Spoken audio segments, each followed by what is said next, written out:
I'm Lauren Hayes, 29 years old, and when the doctor warned that my grandfather might not make it through the night, I caught the next flight home. Hours later, my phone buzzed with a photo of my parents and sister laughing on a beach hundreds of miles away. Robert Hayes, the man who taught me how to hold a hammer before I could ride a bike, was lying unconscious in a hospital bed while his own son sipped cocktails under palm trees.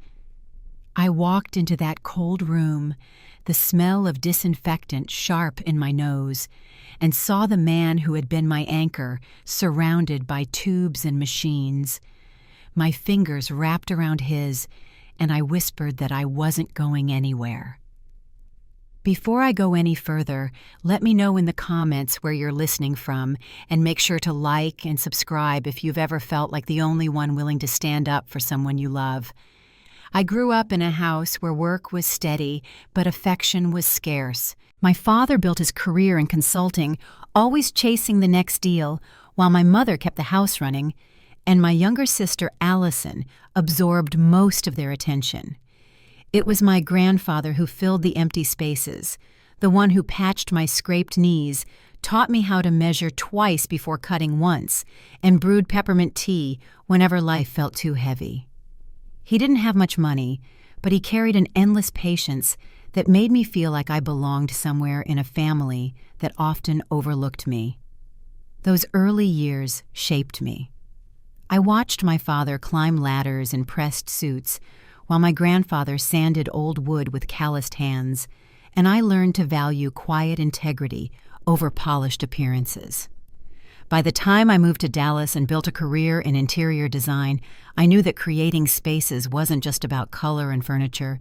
It was about memory and the way people felt when they walked through the door. My grandfather understood that instinctively, which is why every project I took on felt like carrying his lessons forward.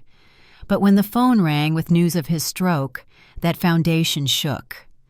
I arrived at the ICU to find the man who had always stood tall, now lying still beneath white sheets, his skin too pale, his chest rising only with the help of a ventilator.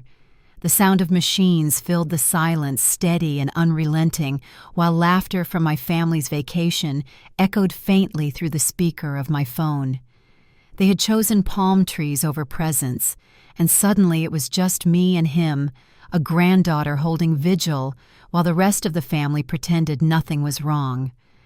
I pulled a chair close to his bedside and spoke softly, telling him about the small cactus I'd managed to kill in my apartment window, about the renovation project waiting for me back in Dallas, about anything that might anchor me to the belief he could still hear. The nurses passing by would glance in with gentle eyes, calling him lucky to have someone who refused to leave. Lucky they said, though, to me, it felt more like duty woven with love.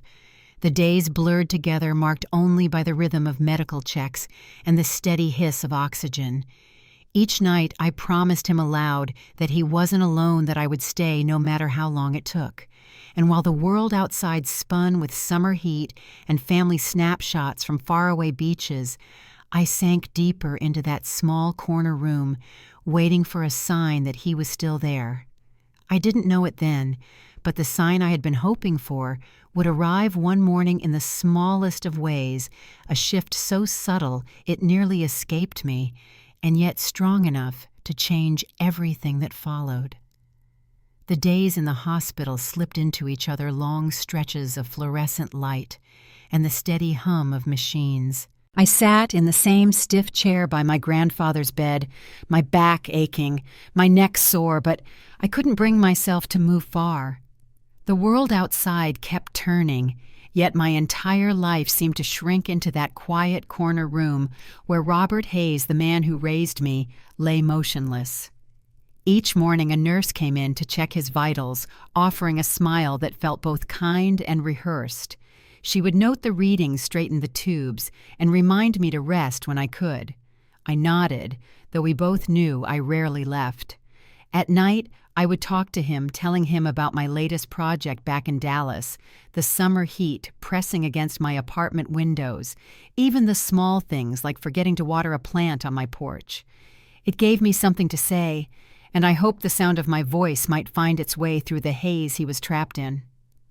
One afternoon, as I adjusted the blanket at his chest, my phone vibrated on the side table. I glanced at the screen without thinking, expecting maybe a message from a client checking in. Instead, it was a photo from my sister Allison. She had written, "Family time, finally. Look at this view." Attached was an image of her and our parents smiling at the ocean, dressed in matching bright shirts, cocktails raised toward the sun. Behind them, the waves stretched out blue and endless, the kind of picture you would see on a travel brochure. My hands trembled as I set the phone back down.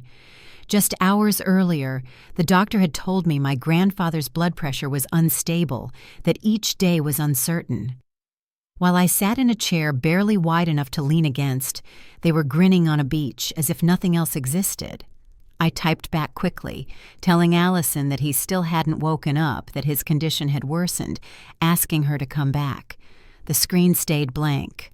Hours later, I checked again and saw she had read the message but chosen not to answer. That evening, I called my father, pressing the phone tightly to my ear. The sound of music and crashing waves spilled through as he answered. "What's going on, Lauren?" he asked, his tone light, as though I had interrupted him at a dinner party. My voice shook as I explained that the doctor believed Grandpa's kidneys were weakening, that it could turn critical at any moment. He sighed deeply before replying. "We already talked about this. Canceling everything now isn't realistic. You're there, that's what matters. We'll be back in a couple of days." I tried again. "You haven't even called him. You haven't checked once." His reply was sharp. "Because I know you'll tell me what I need to know. Why make it dramatic?" Before I could respond, the line went dead. I stared at the phone in my hand, the silence pressing in from every corner of the hospital hallway. Later that night, alone in the room, I scrolled through Allison's social media. Photo after photo filled the screen, her riding a jet ski, our mother leaning back in a lounge chair, my father smiling over a platter of seafood. The captions were carefree, cheerful, untouched by what was happening here. On one picture, Allison had written, "Family is everything." I looked at the words until they blurred, then glanced back at the bed where my grandfather's chest rose unevenly under the machine's rhythm. His family was everything, and still he had been left alone. I leaned forward, holding his hand in both of mine. His skin was cool, the veins thin against the white sheet. "I don't care what they're doing," I whispered softly. "I'm here, and I'll be here every day until you wake up." It was a promise as steady as I could make it, and I held it close when the hours dragged into another endless night. By the 12th morning, exhaustion had settled into my bones. I must have dozed off in the chair, my head tilted awkwardly, when the nurse came in to check his vitals. Everything was the same, she assured me, stable, but unchanged. I nodded blankly and waited until she left, then pulled out his favorite worn poetry book from my bag. It smelled faintly of cedar and old paper, the kind of scent that carried me back to afternoons in his study when he would read aloud while I listened on the rug. I began softly, my voice catching it first. "The woods are lovely, dark and deep." My eyes stayed on the page, the words filling the sterile air. Then I felt it, a small, almost imperceptible shift against my fingers. I froze. His hand tightened not in a reflex, but in a deliberate squeeze that sent a jolt through me. "Grandpa," I whispered quickly, looking at him. His eyelids fluttered once, then again. My throat tightened as I leaned closer. "It's me. It's Lauren. Can you hear me?" His eyes opened slowly, clouded at first, then clearer as they fixed on mine. Tears blurred my vision before I realized they were falling. His lips didn't move, but the recognition in his gaze told me he was still there. I pressed my forehead to his knuckles, sobbing into his hand. "You're back," I choked out. The nurse rushed in when I hit the call button, followed by the doctor and another aide. Machines beeped faster, instructions rang out, but I barely heard them. All I saw were those familiar eyes, tired but alive, watching me. Hours later, when the room had quieted and he was resting again, I stepped into the hallway and dialed my father. My voice was unsteady as I explained that Grandpa had opened his eyes, that he was conscious now. There was a pause on the line before he answered with the same detached calm. "That's good. Really good." I told him he could come back now that Grandpa might want to see him. His reply didn't change. "We've only got a few days left here. Let him rest. We'll see him when we get back." The words pressed like a weight against my chest. "He almost died," I said quietly. "You weren't here." His response was cold. "And you were. That's enough." Then the call ended. I stood there in the hospital corridor, staring at the polished floor tiles under the harsh light. A nurse walked past carrying a tray, but I barely noticed. For the first time, I understood clearly that they weren't coming back, not for him, not for me. I returned to the room and took my grandfather's hand once more. His eyes shifted toward me, weak but steady. "We don't need them," I whispered. And in that moment, surrounded by machines and the quiet rhythm of breath, I meant every word. What I didn't know then was that the hardest part wasn't behind us. Bringing him home should have been the beginning of healing, but instead it opened the door to the deepest betrayal I had ever faced. When the doctors finally said my grandfather was stable enough to leave, I felt a swell of relief that carried me all the way to the hospital parking lot. I had spent weeks living in that corner room waiting for the smallest signs of progress, and now I was wheeling him through the sliding doors under the wide southern sky. The air outside smelled of cut grass and asphalt warmed by the sun, a scent so different from antiseptic and bleach that I could almost see his shoulders ease as he breathed it in. His hair lifted slightly in the breeze, and for the first time in weeks, I noticed the faintest curve at the edge of his mouth, a hint of contentment. I had rented a van with a wheelchair ramp and gathered his things into a duffel bag. The plan was simple: bring him home to the house he had lived in for more than 40 years. That house held the sound of floorboards groaning at night, the porch swing where he read the newspaper, and the oak tree that shaded the yard he had planted with his own hands. As I drove down the familiar street, my chest tightened with anticipation, imagining how it would feel to bring him back to those comforts. But when I turned into the driveway, something was wrong. A silver sedan sat parked near the front steps, one I didn't recognize. The front gate hung wide open, though my grandfather never left it that way. The curtains were drawn tightly across the windows, shutting out the light he always welcomed in. I slowed the van, a lump rising in my throat as I tried to make sense of what I was seeing. I parked and opened the side door, guiding him gently into the wheelchair. His hands gripped the armrests, his eyes fixed on the house, as if searching for reassurance. My palms were damp on the handles as I pushed him forward each step, making my unease grow. The door opened before I reached it. A young woman with her hair tied back stepped out, a coffee mug in her hand.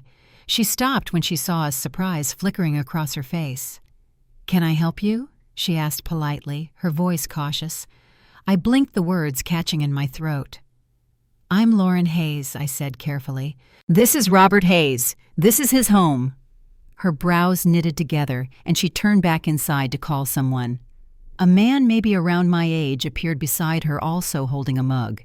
His expression shifted from confusion to something like regret. "Hayes," he repeated. "I'm sorry, but we bought this house last week." The world tilted under me.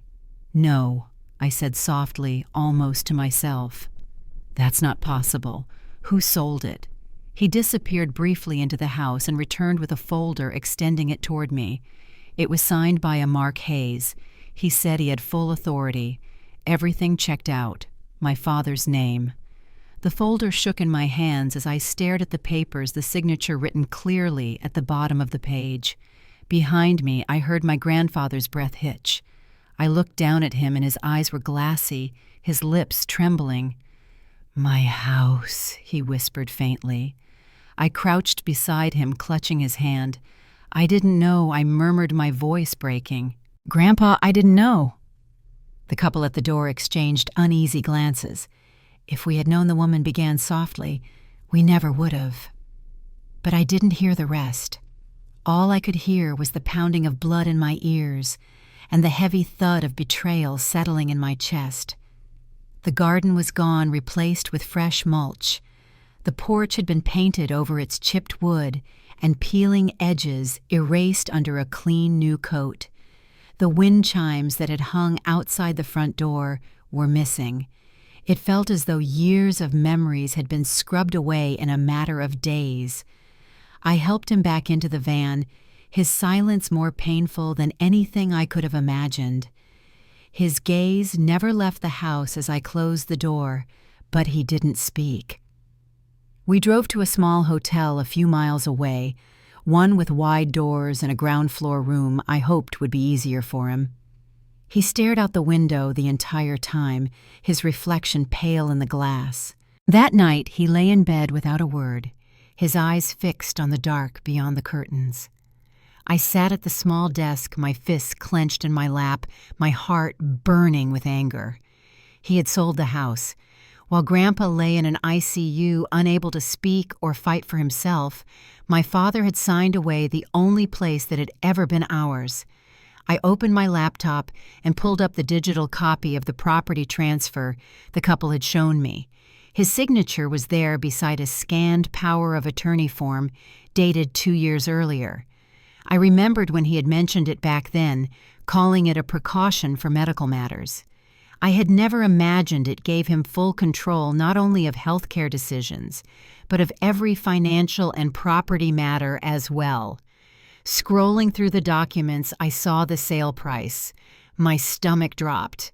It was far lower than the market value, almost like a rushed deal meant to move quickly.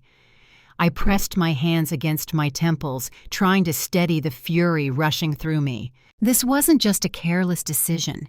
It was deliberate. Grandpa's chest rose and fell steadily as he slept beside me.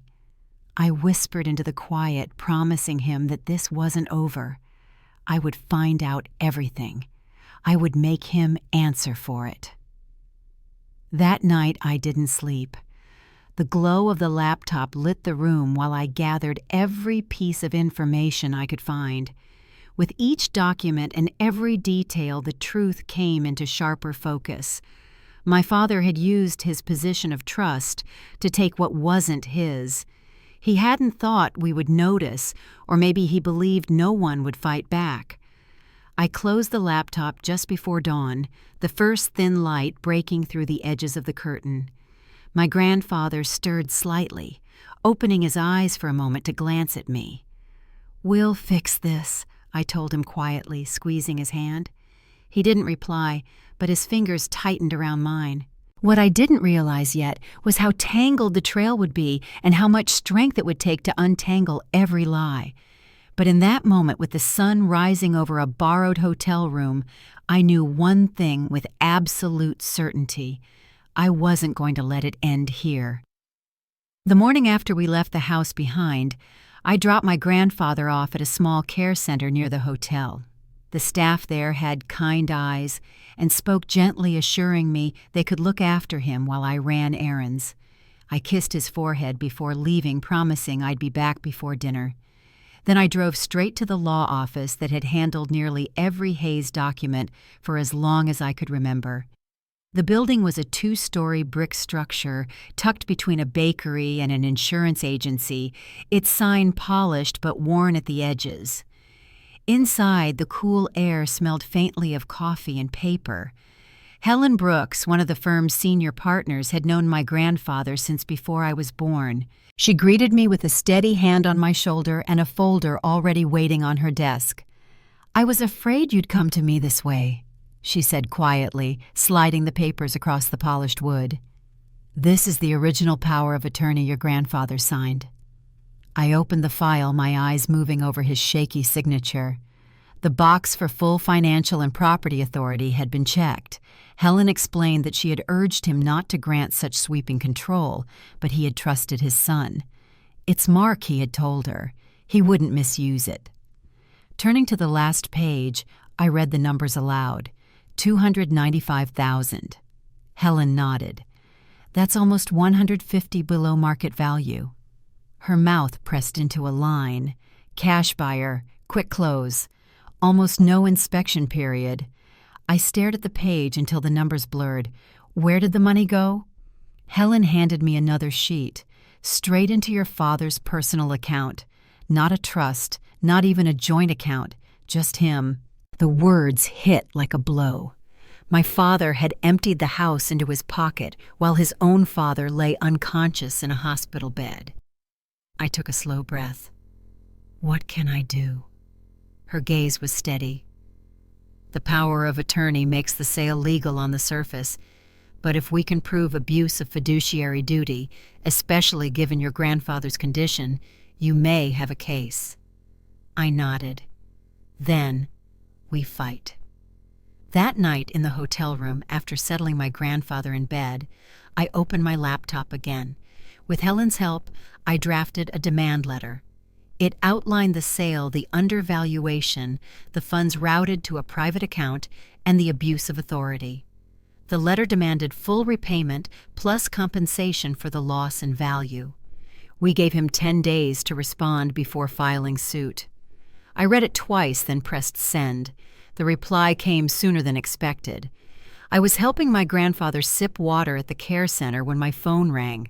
My father's voice thundered through the line. Are you out of your mind, Lauren?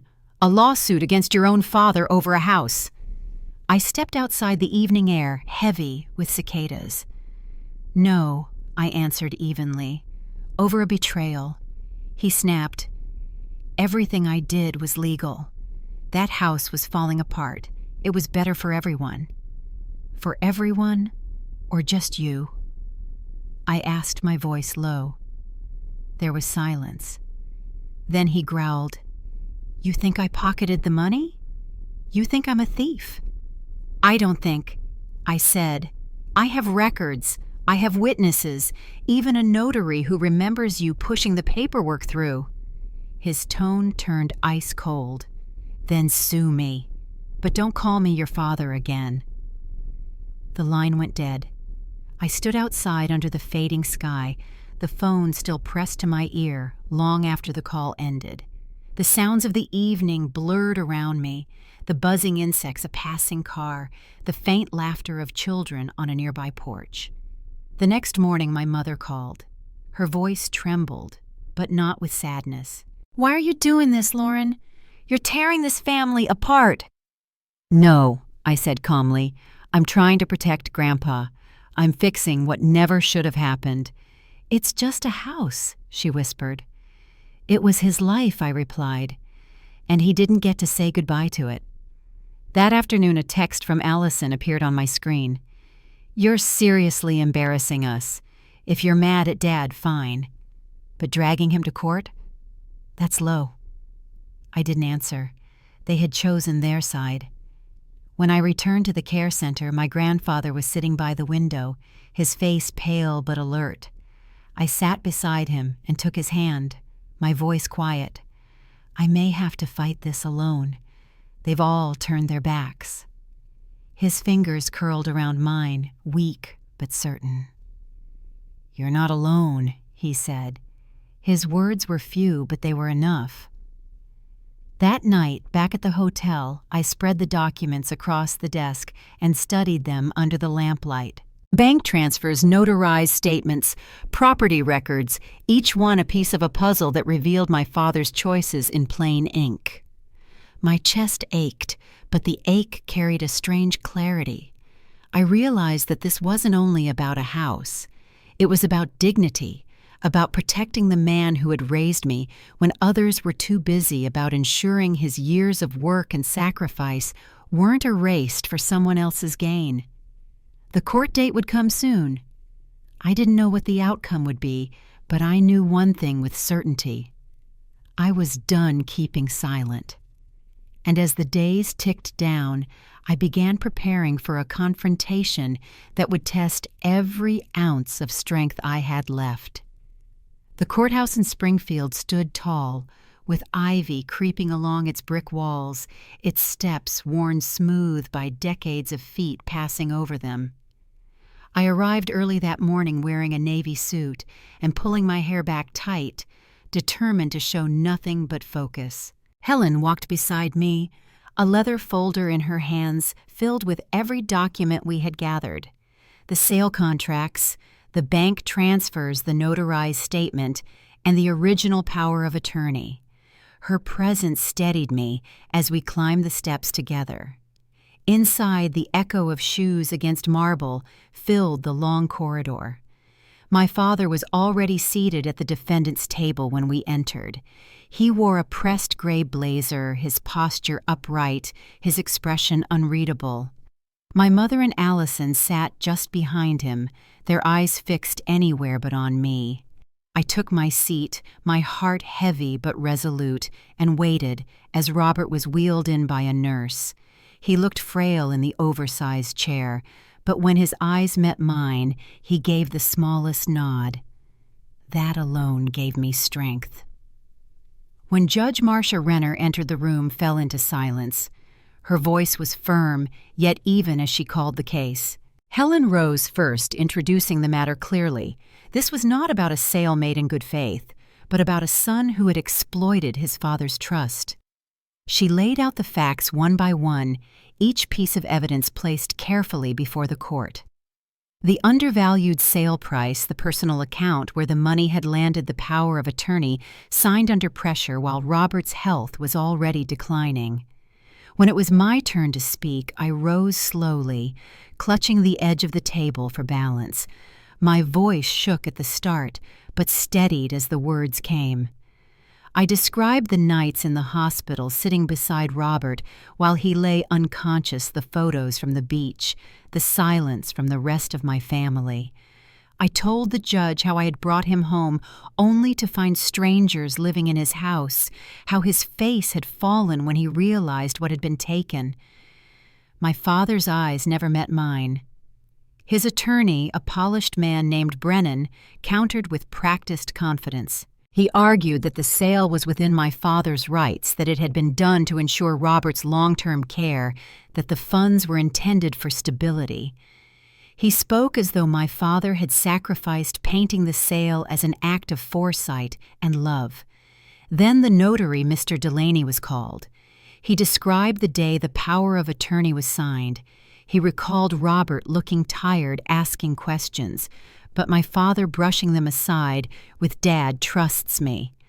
The regret in his voice cut through Brennan's polished arguments. It was the first crack in the defense.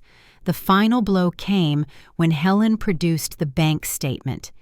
Every cent from the sale had been deposited into Mark Hayes's personal vacation fund account, untouched by any medical expenses or care plans.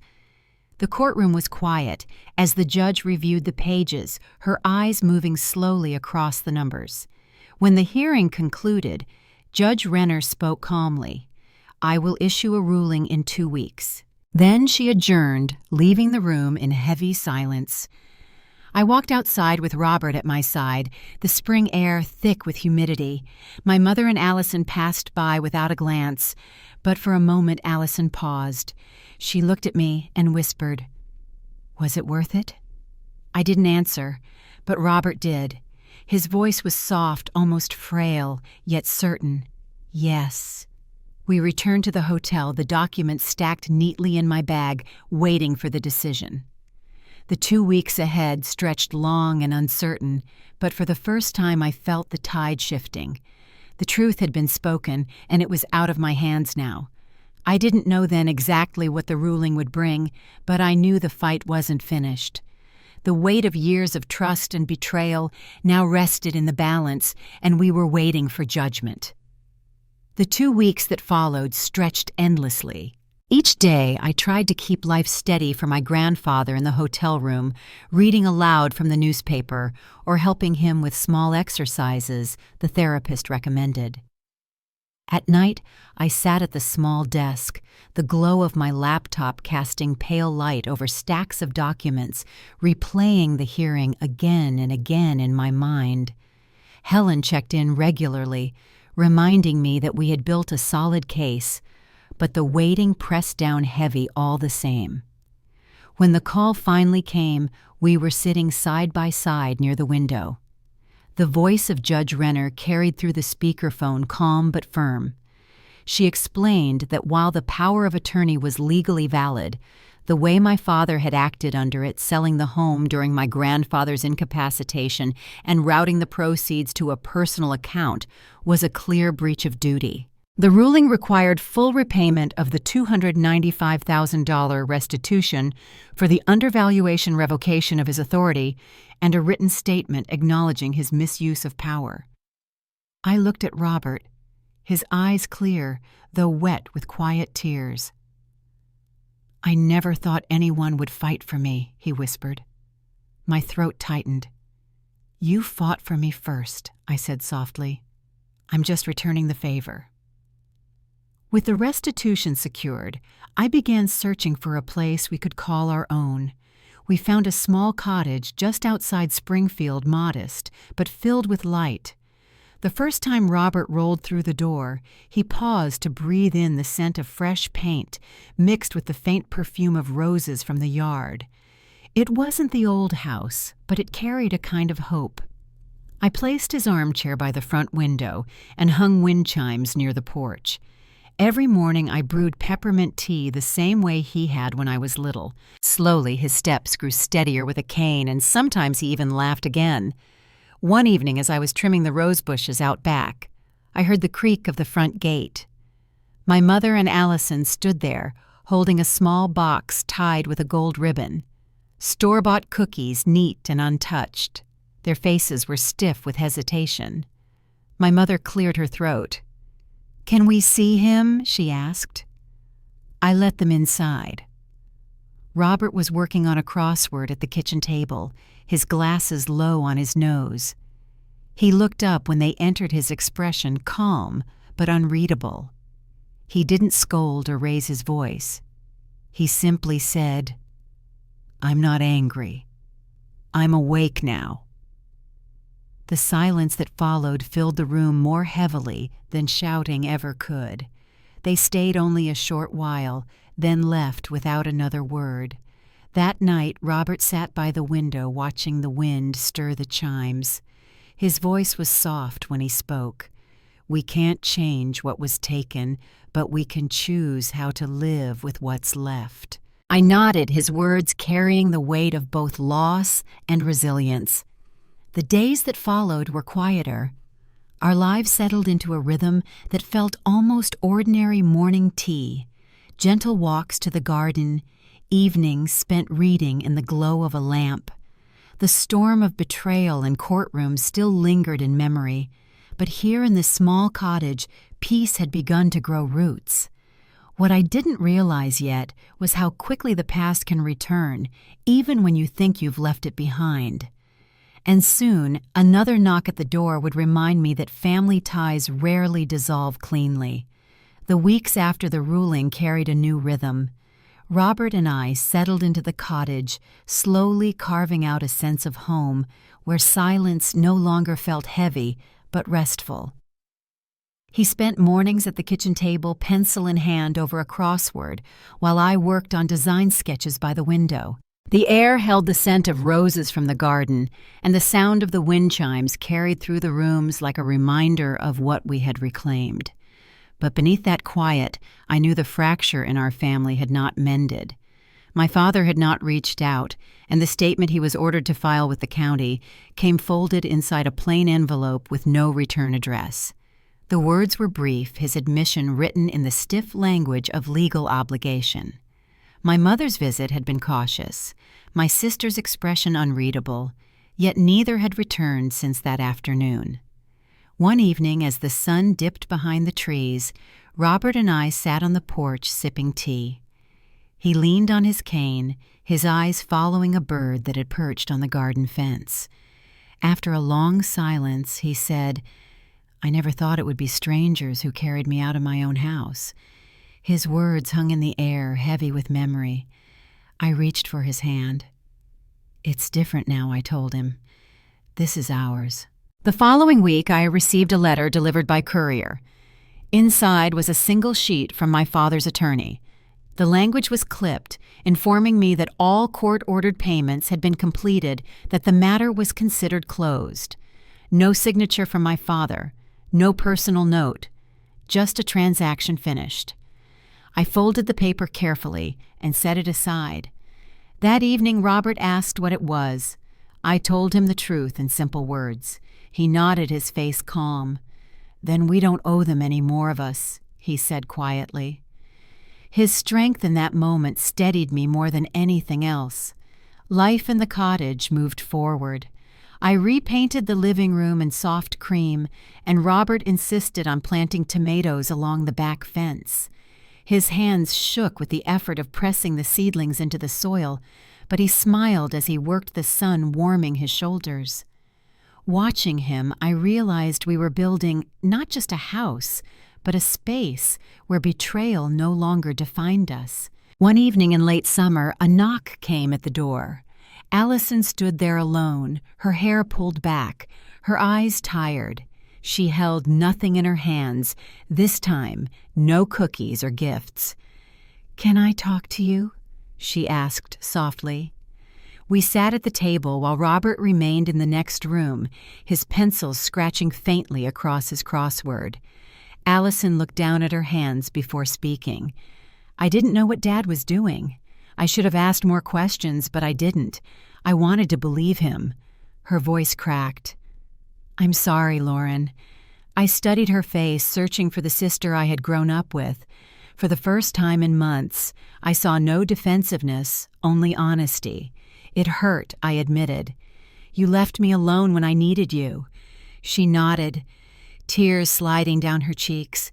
"I know, and I don't expect you to forgive me quickly. I just wanted to start somewhere." We sat in silence, the clock ticking softly. Finally, I said, "If you want to be part of his life again, you'll have to show him through your actions, not just words." She whispered, "I will." Then she left quietly into the night. Later, Robert asked who had been at the door. When I told him, he smiled faintly, a tired kind of smile. "Blood ties are complicated," he said, "but choice, that's stronger. You chose to stay. That's what I'll remember." His words settled deep, and as the evening light faded, I realized how far we had come. The fight had been long and bruising, but justice had been served, and Robert's dignity was restored. The house might have been taken, but his trust in me had been rebuilt. What I didn't know then was that closure comes in many forms. For us, it would arrive not with grand gestures, but with the quiet strength of mornings and the garden evenings with a cup of tea and the knowledge that we had endured. The year that followed brought a gentler pace than I had known in a long time. Robert and I created a quiet life in the cottage filled with the ordinary things that had once seemed so far away. Morning sunlight warmed the kitchen as I brewed tea, and he settled into his armchair by the window pencil, tapping softly against the crossword page. In the evenings we tended to the roses and tomatoes in the garden, finding peace in the simple act of watching things grow. My father never reached out again. His absence became permanent, like a door closed and locked behind us. My mother and Allison appeared once more at the gate, but the visits were brief, careful, and never deep enough to bridge what had been broken. I realized over time that some ties do not mend, no matter how much you wish they would. And yet I didn't carry the same weight of bitterness anymore. I had chosen to stand by Robert, and that choice steadied me. Robert grew stronger in small ways. He walked further with his cane, his steps measured but steady. Sometimes he laughed at a memory we shared, and other times he sat quietly letting the wind chimes carry through the open window. One evening he told me, "We may lose things we thought we'd never live without, but what matters most is who stands with you when the dust settles." His voice was soft, but every word stayed with me. Looking back, I see that justice was never only about money or property. It was about dignity, about making sure Robert's years of work and sacrifice weren't erased without a voice. It was about proving that loyalty and love can stand against betrayal. We didn't recover the house where I grew up, but we found something that mattered even more, a home where he could live the rest of his days with peace and where I could know I had honored the man who raised me. Now when I sit on the porch in the evenings, I hear the chimes and think of how close I came to losing him without a chance to fight for what was right. And I hope that anyone listening remembers this family isn't defined by who shares your name. It's defined by who shows up, who stays, and who protects you when you cannot protect yourself. Thank you for staying with me through this story. If you've ever had to stand up for someone you love, I'd love to hear it in the comments. And if this story stayed with you, I hope you'll subscribe for more.